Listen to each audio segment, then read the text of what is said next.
नमस्कार, आप देख रहे हैं सी न्यूज भारत और मैं हूं आपके साथ आकांक्षा यादव। वक्त हो चुका है न्यूज बुलेटिन का, तो चलिए निगाह डालते इस वक्त की खास खबरों पर। वैश्विक महामारी कोरोना के कारण लगभग 18 महीने से विद्यालय बंद है। इस वजह से बच्चों की पढ़ाई काफी प्रभावित हो रही है। इस समस्या को दूर करने के लिए शासन की तरफ से मोहल्ला क्लास चलाई जा रही है, जिसमें सरकारी अध्यापकों द्वारा 6 से 14 वर्ष के बच्चों को उनके मोहल्ले में जाकर उन्हें पढ़ाया जा रहा है। इसी क्रम में जनपद भदोही के सूर्यावा अंतर्गत ग्राम सभा कुरसौड़ा में प्राथमिक विद्यालय के सहायक अध्यापक अजय कुमार, ओम प्रकाश एवं आंगनबाड़ी कार्यकर्ताओं की उपस्थिति में गांव के बच्चों को पढ़ाया गया। करता है, पर जो अभी जो ये क्रिटिकल कंडीशन चल रहा है, उसमें बच्चों की शिक्षा का जो स्तर है वह नीचे न जाए या बनी रहे, उसके लिए सरकार की बहुत अच्छी योजना है। थोड़ी समस्याएं आती हैं, लेकिन ऐसा नहीं है कि उसको टैकल नहीं किया जा सकता है। तो ऐसे में हमारे जो गरीब और मजदूर और श्रमिक जो बच्चे हैं, जिनके श्रमिकों के, तो उनका एक जो एजुकेशन लेवल जो है बना रहता है। तो मैं इसे एक सकारात्मक इसका रोल देख रहा हूँ मोहल्ला क्लास का। सर सक्रिय है, आप बात कराते हैं आपको आंगनवाड़ी कार्यकर्ता से। आप बताइए कि आप लोगों की इसमें क्या भूमिका, आप किस क्लास वालों को पढ़ा रही हैं? हमारे साथ ये भूमिका है, हम लोग 0 से लेकर 6 वर्ष के बच्चों की देखभाल करती हैं।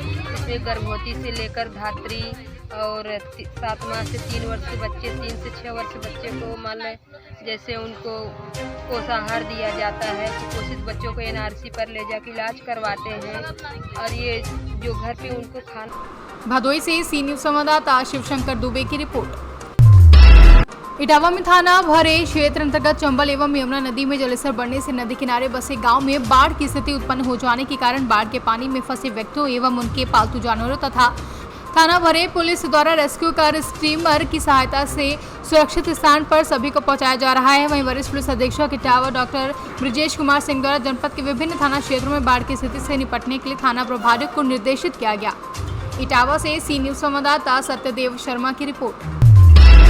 हीरो मोटो कॉर्प विश्व की अग्रणी 2 पहिया निर्माता कंपनी द्वारा पर्यावरण के प्रति अपनी जिम्मेदारी के तहत संपूर्ण भारत में वृक्षारोपण किया जा रहा है। इसी तत्वाधान में हीरो मोटो कॉर्प के क्षेत्रीय अधिकृत डीलर लक्ष्मी नारायण मोटर्स द्वारा वृक्षारोपण का सराहनीय कार्य किया गया, जिसमें हीरो शोरूम में सम्मानीय ग्राहक, स्टाफ और शहर के नागरिकों से वृक्षारोपण का सराहनीय कार्य किया गया।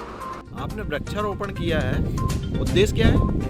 ये आपके लक्ष्मीनारायण मोटर्स का मैं संचालक सोनल जायसवाल हूँ। हम लोग हीरो मोटो कॉर्प कंपनी से जुड़े हुए हैं। हमारी कंपनी जो है वो इन्वायरमेंट को लेकर, मदर अर्थ को लेकर हमेशा से ही सजग रही है। तो इन्वायरमेंट, मदर अर्थ के लिए हमारे MD के दिमाग में था कि कुछ करना है, तो उसी को लेकर ये ड्राइव चलाई गई है। इसमें कंट्री वाइड लाखों पौधे लगने हैं, तो उसी के अंतर्गत ये कार्य हमने किया है। ये हीरो मोटो कॉर्प की तरफ से चलाया हुआ एक अभियान है, जिसमें हमने भी अपना एक सहयोग दिया लक्ष्मीनारायण मोटर्स की तरफ से।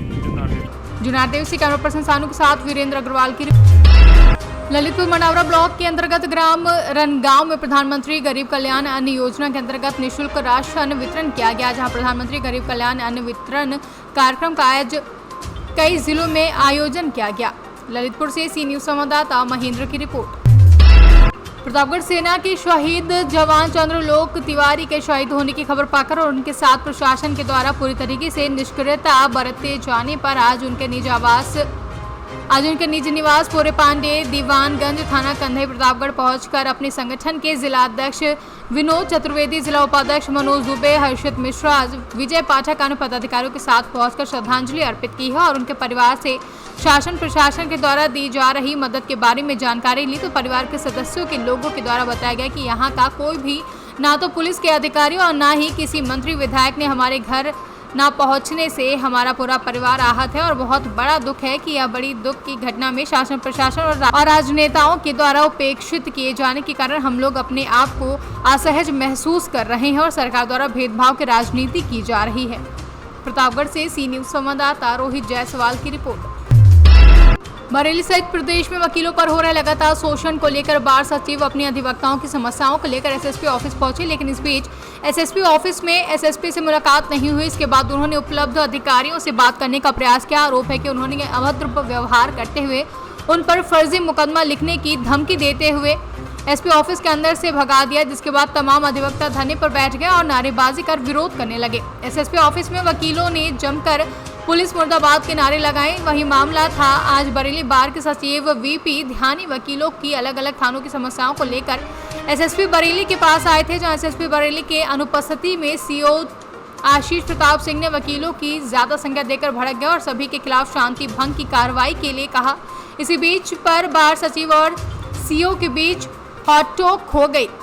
ऐसी बात को लेकर वकील एसएसपी ऑफिस में सैकड़ों वकीलों के साथ धरने पर बैठ गए और जब तक सभी वकीलों की समस्याओं का समाधान ना हो तब तक धरने पर ही बैठे रहने की बात कही है।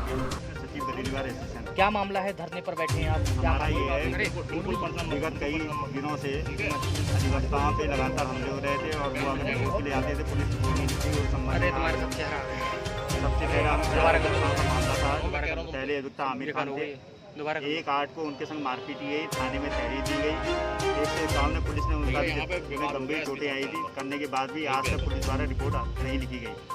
इस संबंध में पहली हमारी शिकायत थी। दूसरी शिकायत ये थी कि हमारे शिव कुमार शर्मा जी हैं अधिवक्ता, उनको कल वो उनके पिताजी के साथ मारपीट की गई। वो वहाँ शिकायत करने के लिए थाना सुभाष नगर गए तो प्रभारी ने उन्हें भी बंद कर लिया। उसमें स्वयं मैं कल गया था और मैं वहाँ उन्हें छुड़ा के लाया। कौन प्रभारी? प्रभारी सुभाष नगर। अभी धरने पे बैठे क्या वजह? अभी वो इसीलिए अभी बता रहा हूँ आपको। तीसरी हमारी ये थी कि एक सुनील कुमार जी हैं हमारे थाना प्रेमनगर में, कानूनगो चौकी द्वारा प्रदीप कुमार द्वारा उनके संग मारपीट की गई थी। हमने कप्तान साहब से इस संबंध में बात करी। कप्तान साहब ने जब प्रेमनगर पुलिस से कहा तो प्रेमनगर पुलिस ने आकर बाहर में अपनी उस गलती को स्वीकार किया था। और चौथी एक अधिवक्ता की और समस्या थी। इन सब समस्याओं को रखने हम एसएसपी कार्यालय आए। वहाँ पर सीओ सेकंड, क्या नाम है उनका, आशीष प्रताप सिंह यहाँ बैठे थे। उनके सामने हमने अपनी समस्याएं रखी। वो एकदम उत्तेजित हो गए और ये बोले कि हम तुम्हें सबको बंद करेंगे। अभी मैं 151 बंद करूँगा, 353 बंद करूँगा। हमारा ये कहना है कि जब हम पब्लिक को न्याय दिलाने वाले, उनकी आवाज़ बुलंद करने वाले हम लोग हैं, जब हमारे संग हमारा ये हाल होगा तो आम पब्लिक का क्या होगा। इस संबंध में उनके दुर्व्यवहार से व्यवस्थित होकर और थाने के दुर्व्यवहार से हमारे अधिवक्ता समाज काफ़ी व्यर्थ और व्याकुल है और इसीलिए आज हम इन सब। बरेली से सी न्यूज संवाददाता विनय चौहान की रिपोर्ट। गोंडा जनपद के विधानसभा क्षेत्र में सपा उम्मीदवार रामभजन चौबे व उनके बेटे मनोज कुमार चौबे ने आज सपा के कद्दावर नेता व अभिन्न अंग जनेश्वर मिश्र के जयंती के उपलक्ष्य में भाजपा सरकार में हो रहे भ्रष्टाचार, महिला उत्पीड़न, महंगाई, पेट्रोल डीजल की बढ़ती रकम पर सपाइयों ने साइकिल यात्रा निकाली है। महिलाओं के ऊपर भ्रष्टाचार, बेरोजगार, नौजवानों को रोजगार न मिलना, सारी व्यवस्थाओं पर गैर कानूनी राज के नाते अखिलेश यादव जी ने कहा कि हम साइकिल यात्रा निकाल करके पूरे प्रदेश में एक हम संदेश देंगे कि इस सरकार को आज हम उखाड़ कर बहाने का काम करेंगे और तमाम फोन आए दबाव बस, लेकिन हमारे कार्यकर्ताओं ने अपने जोश खरोश से आकर के माने नहीं। कहीं हम साइकिल यात्रा जरूर करेंगे। 20 फोन आया कि आप घर से निकलिएगा मत, मुकदमा दर्ज हो जाए। शासन प्रशासन का ये बातें चलती रही, लेकिन कार्यकर्ताओं ने जोश खरोश से आकर के और कहा कि पूरे क्षेत्र में हम लोग चल करके कुछ भी हो, लाठियाँ खानी पड़े, मुकदमा दर्ज हो, कुछ भी हो, लेकिन हम आज साइकिल यात्रा जरूर निकालेंगे क्योंकि माननीय अखिलेश जी का निर्देश है। साइकिल यात्रा ये कहाँ से कहाँ तक की रहेगी आपकी? अपने आवास से जी पकवान गांव से 28 होते हुए, बेलसर बाजार होते हुए, विजयनगर होते हुए, नगदही बरसेड़ी ग्राम सभा होते हुए करीब 20 किलोमीटर के रेंज में मैंने अपनी यात्रा पूरी करके अपने आवास पर पहुंचा। तमाम मुद्दा ऐसे हैं, कितने मुद्दे हैं जल्दी। गोंडा से सी न्यूज संवाददाता इंद्रेश कुमार श्रीवास्तव की रिपोर्ट। ताजा मामला जौनपुर जिले की केरकत तहसील के केरकत सामुदायिक स्वास्थ्य केंद्र का है, जहां पर वैक्सीनेशन सेंटर पर कोविड-19 के लिए सैकड़ों की संख्या में लोग इंजेक्शन लगवाने के लिए आए, जहां पर लंबी कतारें लग गई और कतारें लगने के बाद कोविड-19 की वैक्सीन की डोज देते हुए एनएम वीडियो गेम खेलती हुई दिखाई पड़ी। क्या नाम है आपका? रामचंद्र भारती। कहाँ के रहने वाले हैं? वैक्सीनेशन सेंटर पे कुछ अफरा तफरी मचा था, क्या हुआ था? अफरा तफरी साहब, हम गए सुई लगवाने। जी वैक्सीन। जी जी। तो हमने मैडम जी से कहा कि हमारी भी सुई लगा दीजिए। तो उन्होंने वो गेम खेल रही थी। गेम में बिल्कुल व्यस्त थी। तो हमने कहा सर लगा दीजिए मेरे दिन, हमें जो कि जाना है कहीं काम है। तो उन्होंने कहा कि नहीं मैं वैक्सीन नहीं हूँ, जहाँ शिकायत करना जाकर आप। और कितने घंटे पहले से आप लाइन में खड़े थे? लगभग सर 2 घंटे पहले। जब आपका बारी आया, आप पहुंच गए उनके पास, तो आप जब उनसे कहे तो ऐसे ही उन्होंने कहा? हाँ, उन्होंने कहा जहाँ शिकायत करना जाकर कर लीजिए, जब मेरे समझ में आएगा तब मैं वैक्सीन लगाऊंगा। काली समय सुई हमने के ना लगे थे, जब पीछे से हाथ होके लग जाते। इतना टाइम यहाँ खड़ा हो भर के। क्या नाम है आपका? क्या नाम है आपका? निर्जिया। कहाँ की निवासी हैं? नारायण। 8 बजे से हम लोग खड़ा है, अंदर गई बोलते नहीं सुई नहीं है। पीछे से हाथ होके लगा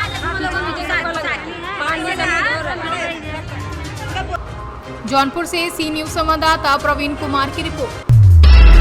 महिलाओं की सुरक्षा के लिए सरकारों द्वारा कानून प्रक्रिया में सुधार किए जा रहे हैं और नए नियम भी बनाए जा रहे हैं ताकि महिलाओं के ऊपर हो रहे अत्याचारों से महिलाओं को निजात मिल सके। लेकिन कुछ असामाजिक तत्वों द्वारा महिलाओं के साथ दुर्व्यवहार किया जाता है और महिलाओं को परेशान किया जाता है। कुछ ऐसा ही मामला ग्राम बम्होरी मड़िया अस्तोन चौकी का है, जहां पर एक महिला के साथ गांव के ही युवकों द्वारा महिला के साथ दुर्व्यवहार व मारपीट की जाती है। पीड़िता द्वारा बताया गया कि जब घर में अकेली थी तभी गांव के 2 युवक ने पहले से राम सिंह उनके घर पर आया और उसके साथ गाली गलौज करने लगा और दुर्व्यवहार भी किया है।